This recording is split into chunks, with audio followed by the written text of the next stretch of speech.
quand on dit en même temps. Une porte, elle n'est pas en même temps ouverte et en même temps fermée. Une femme, elle n'est pas en même temps enceinte et en même temps pas enceinte. En Un homme, mathématiques, ça peut le faire, mais bon. Pardon ? En mathématiques, on pourra... Mathématiques quantiques. Les mathématiques quantiques dont les preuves restent à apporter, et je pense qu'effectivement la mécanique quantique qui m'intéresse beaucoup, notamment tout ce qui est astronomie sur le terrain de la physique quantique.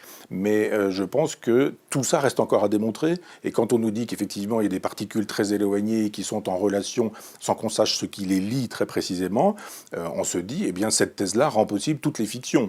Je songe à l'homéopathie, je songe à la mémoire de l'eau, Benveniste qui nous dit, voilà, vous mettez la clé dans l'eau de la Seine, par exemple, à Paris, et puis quand elle arrive à Rouen, l'eau a gardé la mémoire d'eux, etc., ce qui rend possible le vin biodynamique avec les pulvérisations de 2 grammes d'une poudre qui a été faite avec un mulot qu'on aura réduit en cendres, et on aura pulvérisé ça sur 3 hectares, et d'un seul coup, on aura produit quelque chose de formidable, et on aura un vin biodynamique.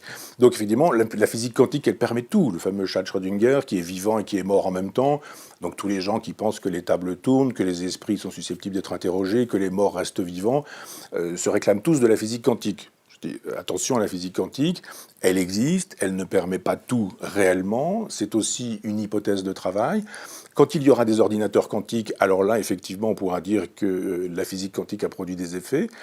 Et quand on obtiendra les vitesses quantiques qui surclasseront les vitesses qui sont les nôtres actuellement avec tout le matériel que vous utilisez. Là, effectivement, à ce moment-là, c'est des gens comme Elon Musk seront très heureux parce que tous les processus qui seront mécaniques intégrés dans le corps, c'est-à-dire tout ce qui permettra de mettre des puces dans des cerveaux, pour parler de cette manière-là, ça permettra d'obtenir les vitesses qui seront des vitesses qui sont celles de la pensée. La pensée qui est la mienne actuellement et la pensée des gens qui nous écoutent, elle est susceptible d'être mesurée. Il y a une vitesse.